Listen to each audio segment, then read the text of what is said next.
Welcome to Season 3 of Sunday Conversations. Thank you for your continued support.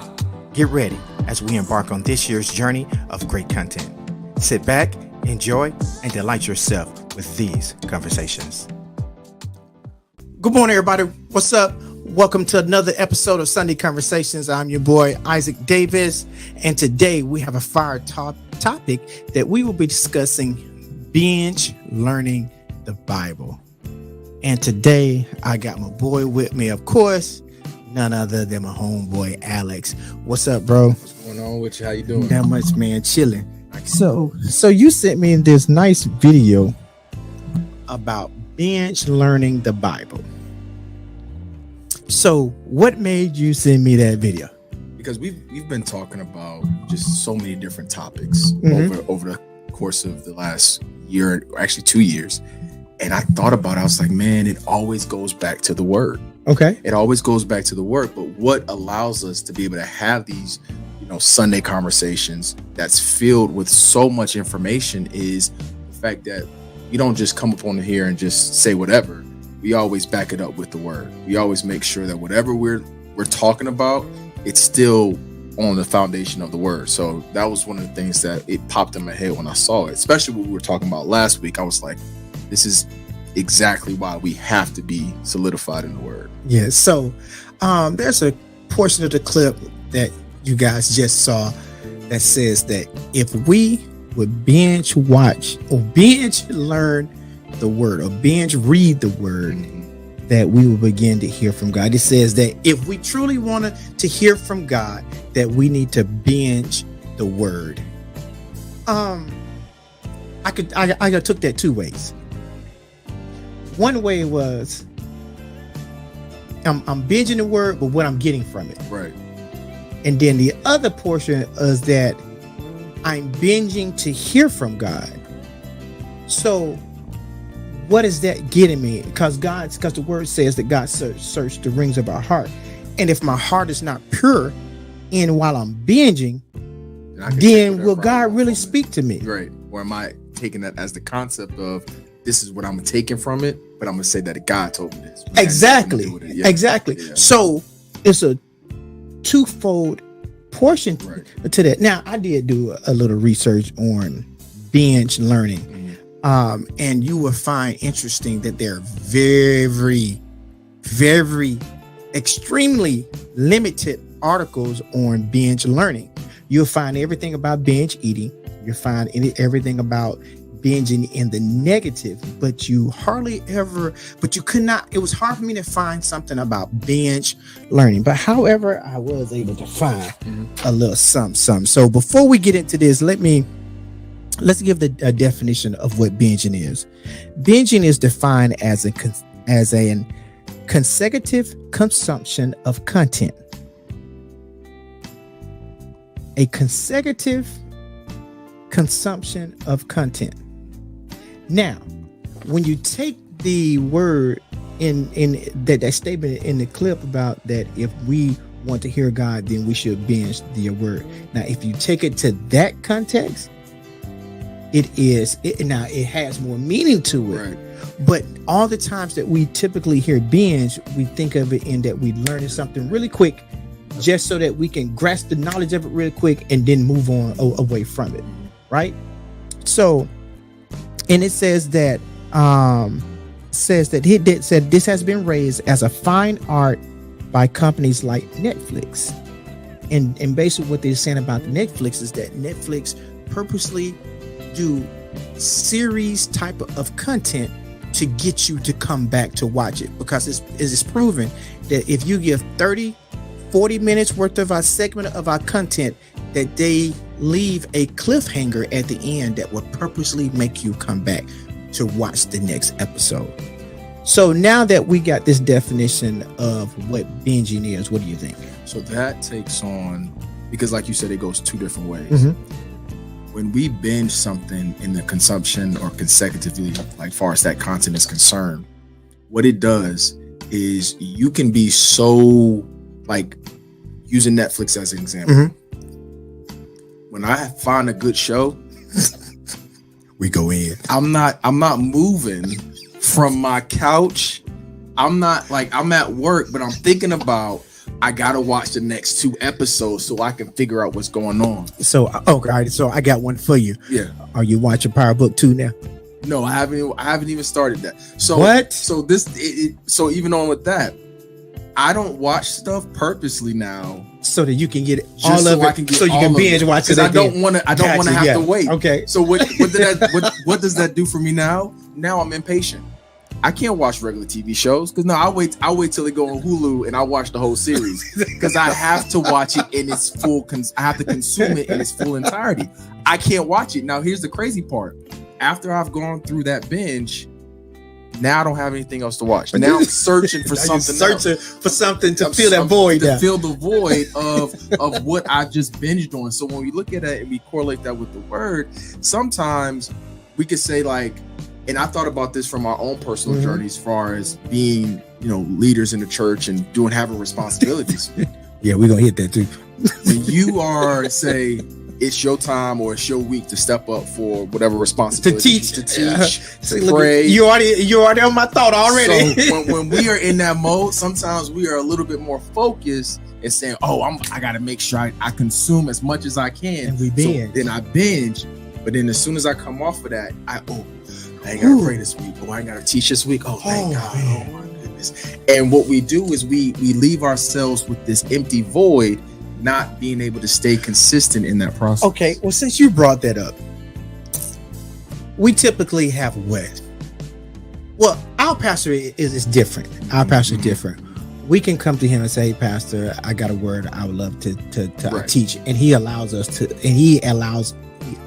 Man, what's up with my pronunciation lately? He allows us to choose a date that we would like to teach on.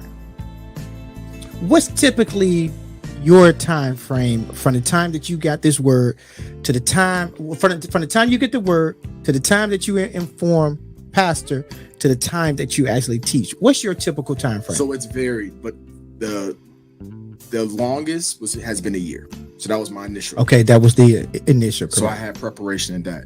This past one, I knew I had it probably 3 months before I said anything, and then it was probably two more months before I actually taught. So I had a good amount of time. So sitting in that, when the word finally, when God deposited that to me, and I was sitting with that at like 3 o'clock in the morning. But I'm sitting with that for almost 4 or 5 months. Okay. So I'm in this binge of just consuming all of this information that God is downloading. And then as soon as I preached that Sunday, it was like, I could breathe. I felt relief. And the hard part is not trying to discuss what you are binging. And so now you hear everybody else nibbing at your word. And you just sitting there like, okay, confirmation. Okay, got it. But and then pastor comes up, and then it's like he preached your whole message, and you just sitting there like he just preached my whole message. But it's stuff like that like far as just sitting in it, it's pretty tough. Yeah. So what's your shortest? 2 weeks. 2 weeks. I think a week was mine. A week was my shortest, but you were already but I was already preparing. Okay. Because we get thoughts all the time. Let me speak for me. Well, I can speak for both of us because we actually talk about it. We get topics, or we get thoughts, or sometimes it's something that we see, and sometimes it's something that pastor says, that's pastor that comes across to your pulpit when he says something, and God drops something in us right then. Or it could be at Sunday morning school of the Bible. And if you haven't been coming to Sunday morning school of the Bible, let me give a plug real quick. Come to Sunday morning school of the Bible, because y'all missing some great content where you can have some straight, open, honest, non-threatening, non-offensive, knowledge, groundbreaking conversations in Sunday morning school of the Bible. So shout out to every teacher that has taught. Every teacher that has taught in Sunday morning school of the Bible, and however that God dropped it in Pastor Melody to give us the topics that she gave us a top, then the way that it lined up. When I say, people, that the way that it lined up, each one of us taught topics that we physically had to go through it, and Pastor Mel didn't even know that. We talked about yours. We talked about mine. Yours were the mental. Mine was the church hurt. Mine was the understanding of the pastor. But you dealt a lot with the mental capacity of it, man. So and then Elder Tiny came. Then Sister Rain came. Sister Rain dealt with the see, this is off the top of the head. Fear. Yeah. Fear, that's right. And then now Minister Tony has been dealing with the backside of our fear and your spirit of us, or this Leviathan. Yes, I was trying to say the word, but you beat me there. Thank you. So, but when I say that, even though that these are topics, the conversational piece that happens within those topics are absolutely mind-blowing. Okay, so we just did a whole side note as a shout out to Sunday Morning School of the Bible. So, but trust me, if you can get into the sanctuary and just be in the conversation, 8:30, start at 8:30 every Sunday morning that we are in the building, you got to be there. It's powerful. Okay, so my shortage has been a week, but God had already been prepping me for the word, and that's when Pastor got really sick. He was sick for those. That was my first time teaching 2 weeks back and forth, and I can definitely say at the time I was teaching Sunday Morning School of the Bible. So that was my first experience of experiencing what our pastors feel in this essence: praying, seeking God in the word, and studying for multiple things at the same time. And when you bring forth, so you're looking at, I was teaching for 2 hours, because Sunday Morning School is about 45 minutes and then 40 minutes of teaching. So an hour and a half of our teaching. So you get an hour and a half of teaching that has taken weeks of preparation just to get to just that hour and a half of teaching. So I felt what it felt like to teach a morning session and then come back and actually teach the actual morning service, and to be completely drained after that. That very first time, I think I went home and slept for 5 hours because of the release. And I think that people don't understand the release of the binge. Can you talk about that portion? So like even going back to Sunday Morning School of the Bible, that in itself, you're teaching, depending on what it is, probably for about maybe a month or two, depending on how fast, or how fast you want to. I think that we have been the two longest teachers. Yeah, because I did it for 2 months, 2.5, and I did because it's so much information.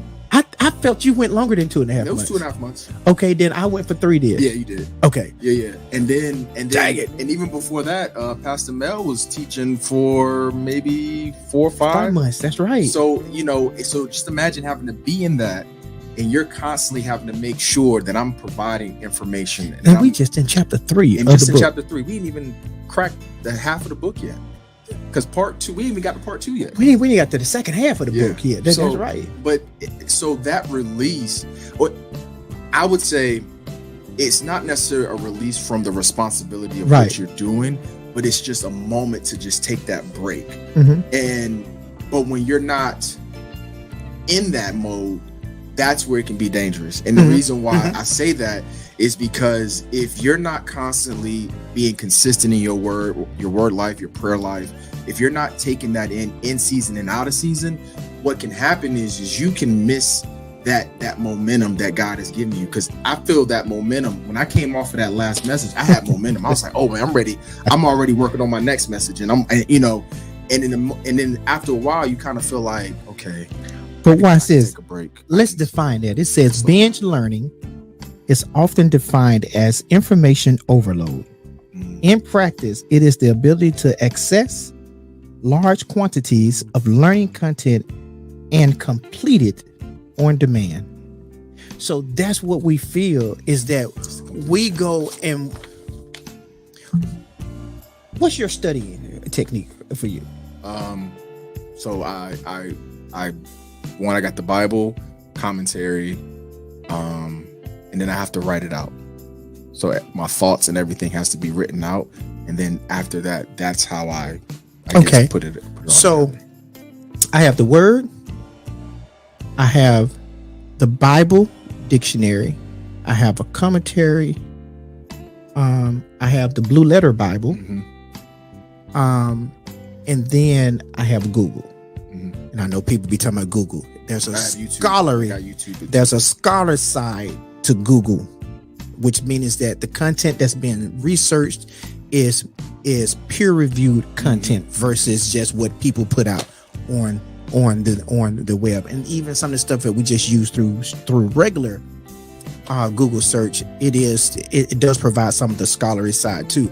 But the scholar, if you want something that is strictly scholar, you can go to google.com/scholar, and it'll bring up all that scholar content. Or if you are enrolled into a university, you can use that database too as well.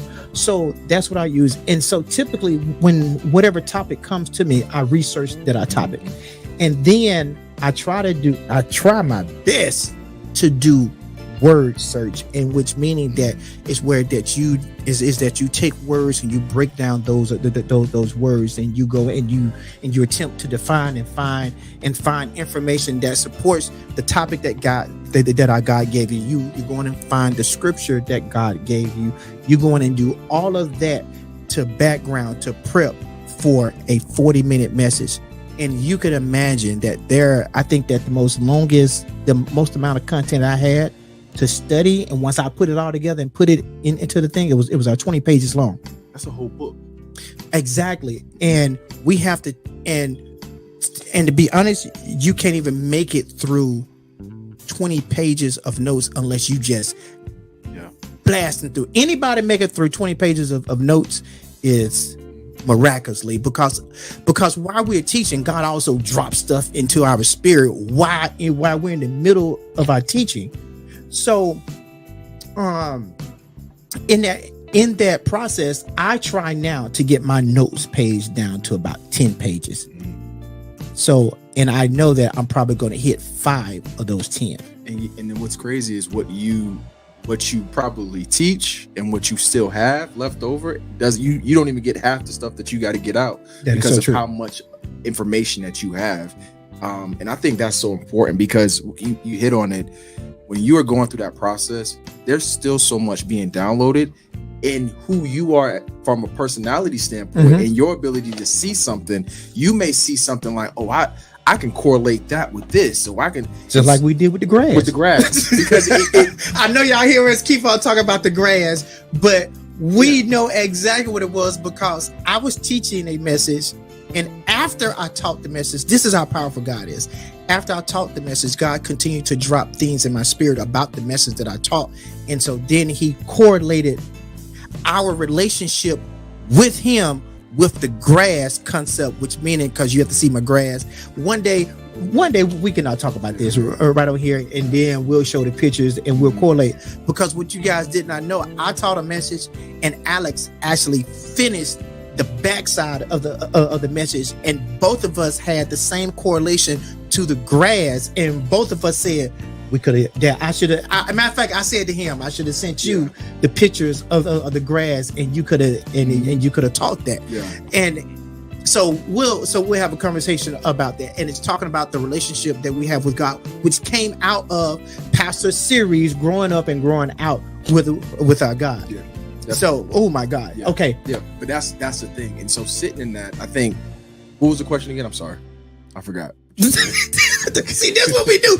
Okay. So we would talk about the binge and the after effect of the binge. And then after we teach, it's so much more on the backside. So it's so much more information that you know, typically when you binge something, it comes to that completion. You still got so much information left over. So we can still sit in that even after it's being taught, because most of that is more for us than it is for anybody else. So being able to feed on that, I think that's the part that is so important. And taking in that information that you've put in the work, you know, to go get that God has given to you. And what we say about that, I know you often hear pastors say, or ministers, or anybody that's teaching the word, is that I had to eat this before I ever taught it. The reason being is because that the word deals with us. It deals with us in our circumstances. So we always say that the word is for us first. When you read the word, you should be looking at yourself. Reading the word is that we should be looking at ourselves first before we ever look at anybody else. That the word always comes to challenge us first. If you read the word and your mind instantly go to somebody else, then I would say check your thinking, because the word should be checking you first before it ever checks somebody else, and it'll show you how that you could have did something better in a situation. And in my growing up and growing out, I've gone from just what you said, because I would be able to go and study a word or study a certain topic that I would get, and I would, be able to teach it, say it, understand it, go through the whole process. But it didn't resonate so much with me because I didn't find myself in the word.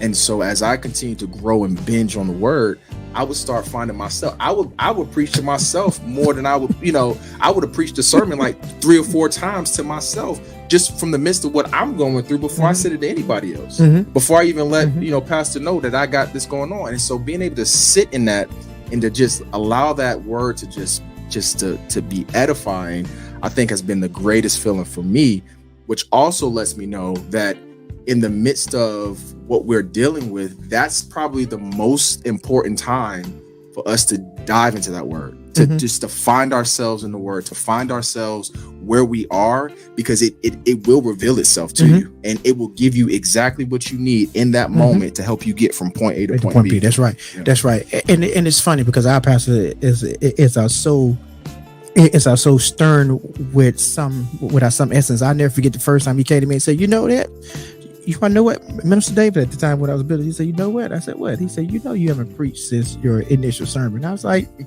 you ain't never asked me to. And he said, so why do I have to ask you? I was like, okay. Okay. Yeah. So then I said, okay, well, let me start getting ready. And the amazing part, watch this. This is tutelage that we get with drops in my nuggets for you. The amazing part of that is that God gives us topics, or that you can be sitting like I said earlier, you can be sitting in service. You can be hearing the message, and God can drop something in your spirit. God has done that several times for me.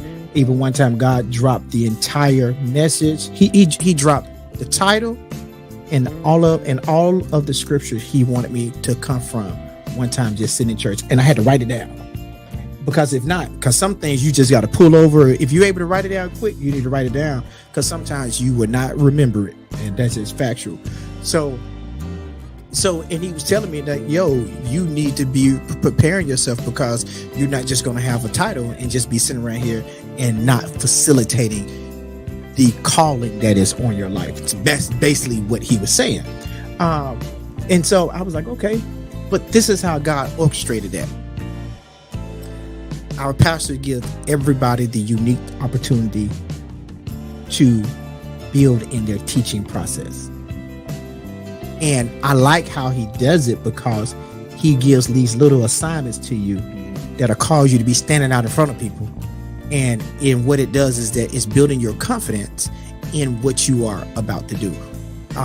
And I love that about him, because it's a training ground. And I can go back being 50 plus years old. I can go back through all the ministries that I was a part of. And this is the first ministry that we can truly say that it's an educational platform. It's a training ground for whatever that you want to do in God. It is that. So, binging. So, there are two types. Well, there are several different types of our binging, but this time we're going to focus more on the educational side of our binging. So you got content binging. Content binging is where someone is looking to gain knowledge on a specific topic and finds all the information they possibly can on that subject. that's what we do mostly when it comes to the content binging. And then we have temporal binging, which is a given period that's dedicated to consuming content, but without a specific goal in mind. So we do both, but I think, and I'm going to make this assumption, that we mostly do for content binging more than we do the temporal binging. What about you? I think so. I think you look at temporal binging. I think that's probably like, scrolling through, social media. You ain't got really no purpose, but you just looking at stuff.